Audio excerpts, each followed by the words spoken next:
Iran ने अपना झंडा हटाकर ब्लैक झंडा लगा दिया है और ये सीधा सिग्नल दिया जा रहा है कि इमाम मेहदी के आने का वक्त करीब आ चुका है। आज से 1400 साल पहले मुसलमानों के नबी हजरत मोहम्मद सल्लल्लाहु अलैहि वसल्लम ने साफ तौर पर फरमाया था कि जब तुम खुरासान की तरफ से काले झंडे निकलते देखो तो तुम उनके साथ जुड़ जाना, क्योंकि उसी झंडे के नीचे मुसलमानों के खलीफा इमाम मेहदी होंगे। और आज जब ईरान जैसे देश में ब्लैक फ्लैग की बात सामने आती है तो बहुत से लोग इसे उसी हदीस से जोड़कर देख रहे हैं और मान रहे हैं कि ये कोई छोटी घटना नहीं बल्कि एक बहुत बड़ा इशारा है आने वाले वक्त का।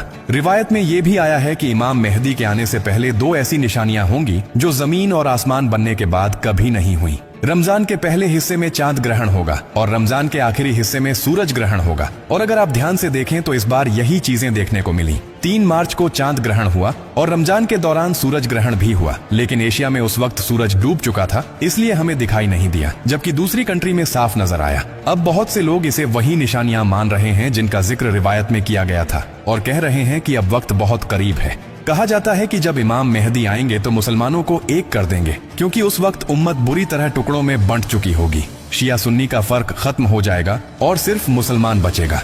उसी दौर में एक बहुत बड़ी जंग होगी जिसे मलहमातुल कुबरा कहा जाता है और कुछ लोग इसे बाइबल में बताए गए आर्मगेडन से जोड़ते हैं। आज दुनिया में जिस तरह का माहौल बन रहा है, हर तरफ टेंशन, लड़ाई और अफरा तफरी है, बहुत से लोग इसे उसी बड़ी जंग की शुरुआत मान रहे हैं और कह रहे हैं कि अब तैयारी का वक्त आ चुका है। अब कुछ लोग ये कहेंगे कि सिर्फ ईरान के ऐसा करने से इमाम मेहदी थोड़ी ना आ जाएंगे, अभी तो बहुत वक्त है। लेकिन जो लोग ऐसा सोच रहे हैं उनकी गलतफहमी दूर करना जरूरी है, क्योंकि मलहमातुल कुबरा वही जंग है जो इमाम मेहदी लड़ेंगे और कुछ लोगों के मुताबिक इसकी शुरुआत हो चुकी है।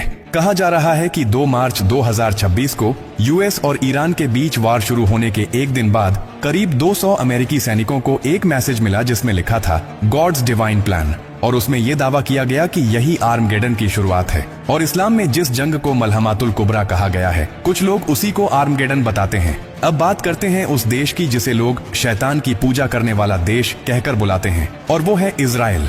ये देश भारत से हजारों किलोमीटर दूर है। इस देश में रहने वाले लोगों को ना तो हिंदू कहते हैं और ना ही मुस्लिम, इन्हें ज्यूस या फिर यहूदी कहते हैं। ये पूरी दुनिया में जहाँ भी जाते हैं वहाँ से इन्हें भगा दिया जाता है। ये वही लोग हैं जिन्होंने हजरत ईसा अलैहिस्सलाम को मारा था और ये 40 से भी ज्यादा देशों को कंट्रोल करते हैं, जिसमें से इंडिया और अमेरिका भी है। ये वही लोग हैं जिसे हिटलर ने मारा था। इनका सिर्फ एक ही सपना है कि पूरी दुनिया पर कब्जा करके सभी धर्मों के लोगों से एक साथ किसी तरह का पूजा करा के उनके खुदा को यानी कि शैतान को धरती पे बुला सके। इन्हें न हिंदू से डर लगता है न ही ईसाई से, इन्हें सिर्फ मुस्लिम से डर लगता है, और मुस्लिम में भी सिर्फ शिया मुस्लिम से डर लगता है, जो कि सिर्फ 10% मुस्लिम है।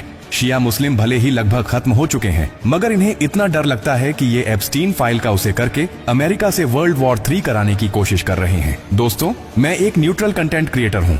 मेरा मकसद सिर्फ आपको सही और बैलेंस जानकारी देना है, बिना किसी पक्षपात के। मेरे को नहीं पता इन्हें शिया मुस्लिम से क्यों डर लगता है। अगर किसी को पता हो तो कमेंट सेक्शन में बताना। और हाँ, डॉक्टर कार्डियो चैनल सिर्फ एक कंटेंट क्रिएटर नहीं है। हमारा कर्तव्य है आपको सच दिखाना और सही जानकारी देना।